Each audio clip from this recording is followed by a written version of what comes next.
Hello, I'm Adventure Blue Dude, and welcome to the Florida Project. Budget well spent. Now, a bit of an introduction on the Florida Project. With Mew and Tiki mainly working on the West Coast and Disneyland, I figured it would be good to have a show that talks mainly about Walt Disney World, and thus the Florida Project. In this, I'll be talking about history, I'll be talking about, I'll review some stuff, I'll just analyze stuff, I'll be looking at anything Walt Disney World, basically. So, welcome to the first episode.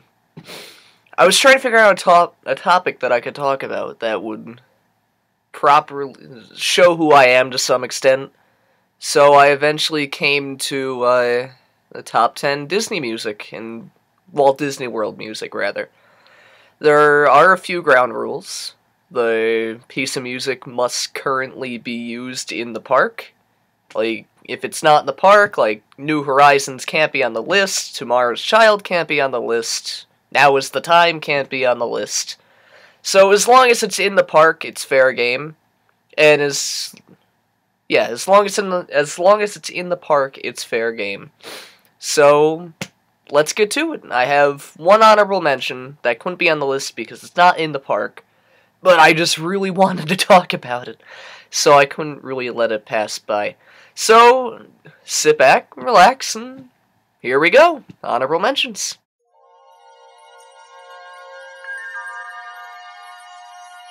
If we can dream it.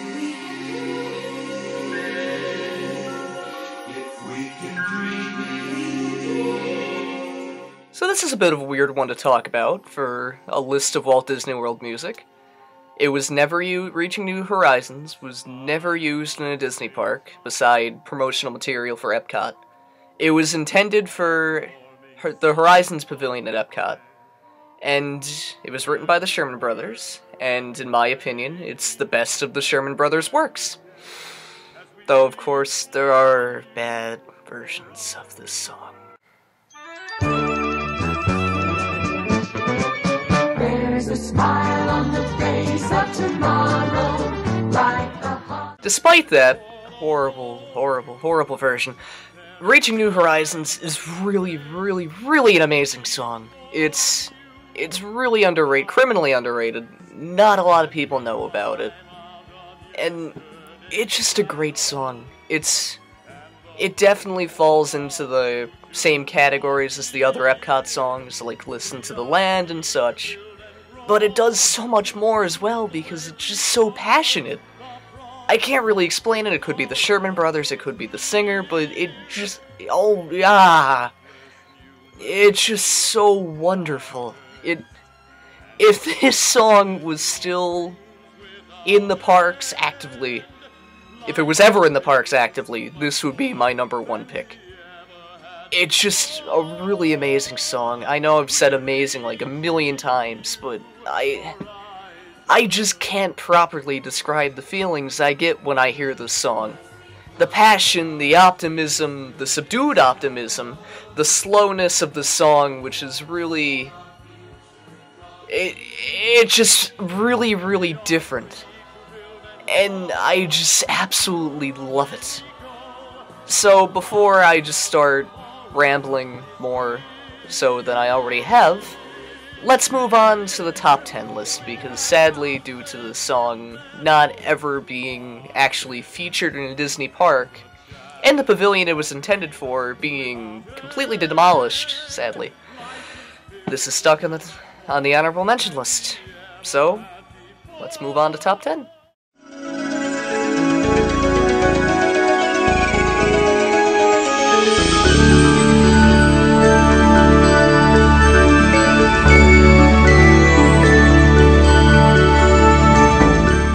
So let's get this list started out with the tribute to yesterday's Tomorrowland. So as we get further into this list, you'll quickly learn that I'm a huge fan of synth music. And synth music this certainly does have. And the synth, coupled with the use of Miracle from Molecules, Now is the Time, If You Had Wings, and other famous old Tomorrowland themes, this makes this area loop one of my favorites. Now, if only the music fit in with the quickly fading city theme that Tomorrowland has, then we'd possibly have something.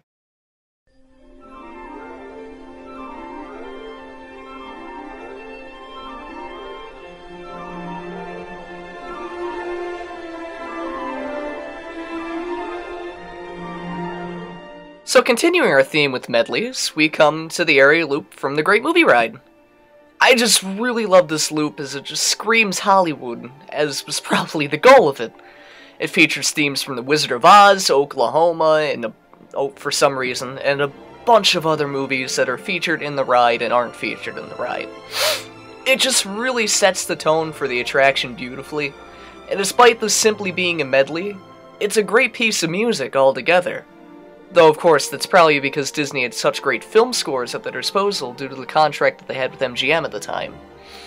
Nonetheless, this theme is just a lot of fun and is a great introduction to the world of the Great Movie Ride in Disney's Hollywood studios. See the glory of the coming of the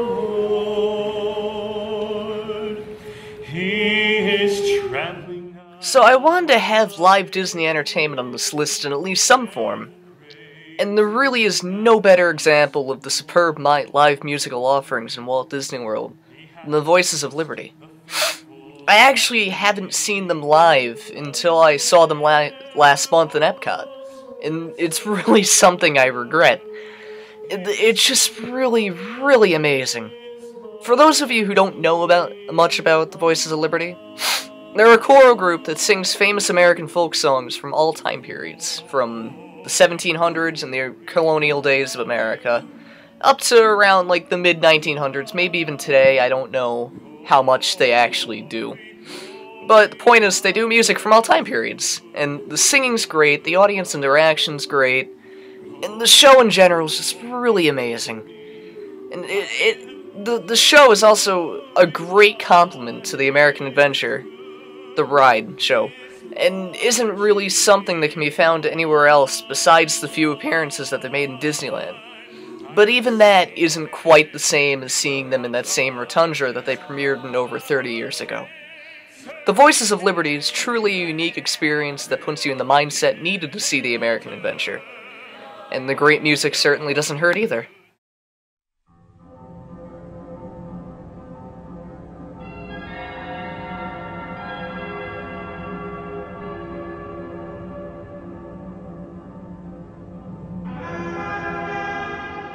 So, another loop with already written and well-known songs. I never noticed how many medleys were on this list before when I was compiling it. Nonetheless, I don't think they really could have done much else for the Tower of Terror loop. It just fits the attraction so perfectly. Never have I felt so unsettled by 1920s and 30s swing music. The simplicity of the music, the echo on the tracks, just everything gives an uneasy feeling as you walk the grounds of the long-abandoned Hollywood Tower Hotel. This, coupled with my love for big band and jazz music, is why I love the Q loop.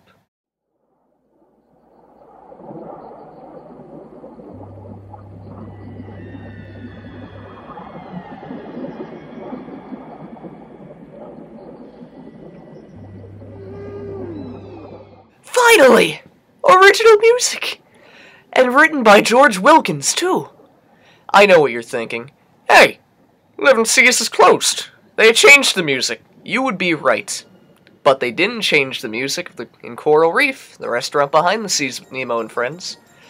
No, this wonderfully playful song still remains in Epcot, which makes me incredibly happy. I just really love this loop. It's childlike, for lack of a better term.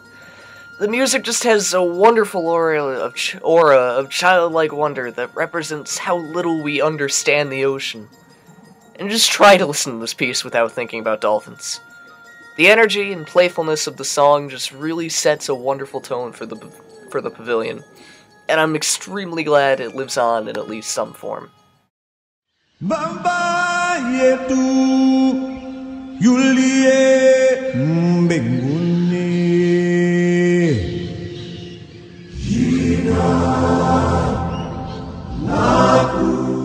fact!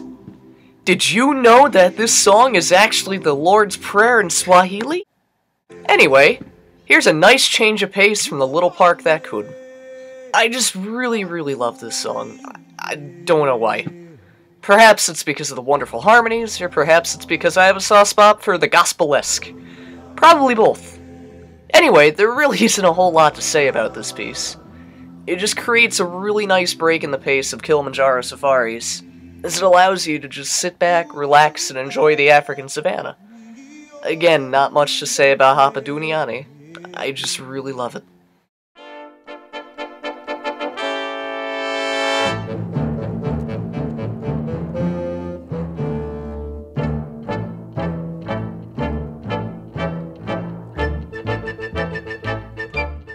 Now we're treading familiar waters.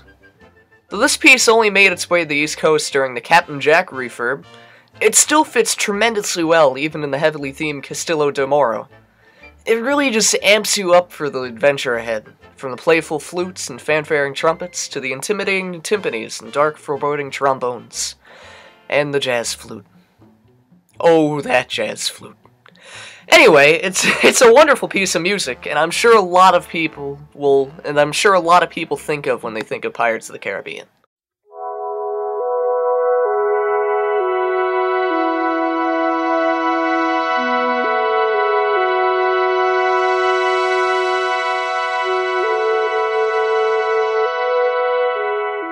Now here's a strange anomaly.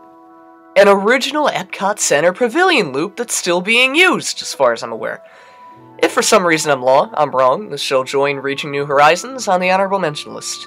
Anyway, you guys remember me talking about synth, right? Well, synth this does have. Mainly flute mellotron, but synth nonetheless. Anyway, I just really love this loop, mainly for the beginning of it. The first few seconds with the mellotron coming in is just absolutely haunting.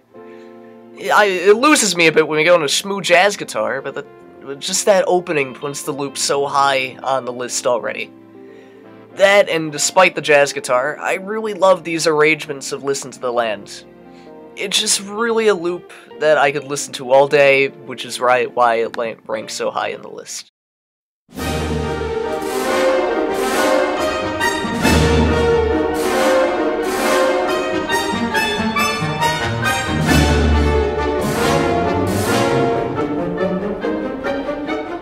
Oh my god, this song. I'm just way too much of a fan of this piece of music. It's just so wonderful! Now, I'm one of the few people who actually like Ellen's Energy Adventure, let alone Universe of Energy, but you have to admit, even if you hate Ellen's Energy Adventure with a burning passion, that this loop is pretty amazing. And that French horn. My god, that French horn. Okay. Sorry for band geeking out there for a second. The French horn in the loop is just fantastic. The music in general is amazing, as it is in all of Epcot. That's really strange, actually. How different all of the Epcot Center themes were. It's just another thing that I find strange about the park. Perhaps I'll talk about it someday. Hint, hint.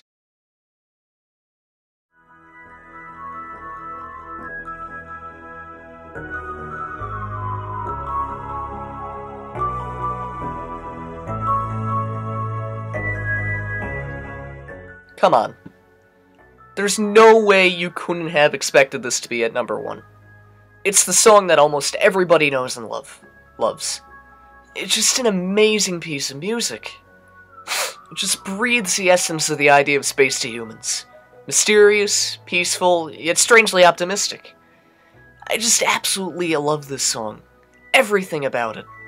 The sound of the main instrument that I can't quite place, that almost seems to represent twinkling of stars, the strings backing it, and just the relaxed state the song puts you into while you're listening to it. Why this is featured in the queue for a coaster is beyond me, but that's beside the point.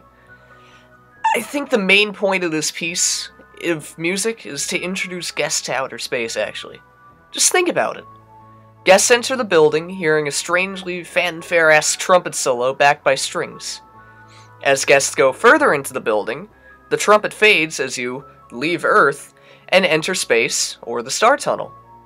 What was now trumpet is now that twinkly instrument that may be a synth now that I think about it, while the strings remain, though in a more subdued way, still linking you back to Earth in a small way.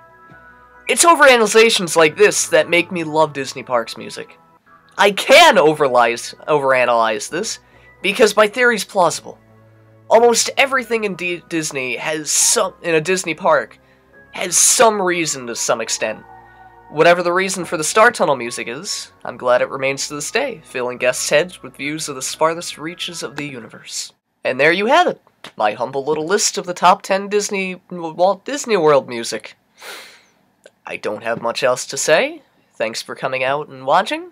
I'll try to get as much content up as I can. The videos, I don't expect them to be quite as heavily edited like this. I just figured, hey, first episode, I'll go all out. So thanks for bearing with me through the horrible jokes and list, and hope you see more. More content coming soon from both me, Tiki, and Mew. So yeah, again, I'm Adventure Blue Dude, and thank you for watching the Florida Project.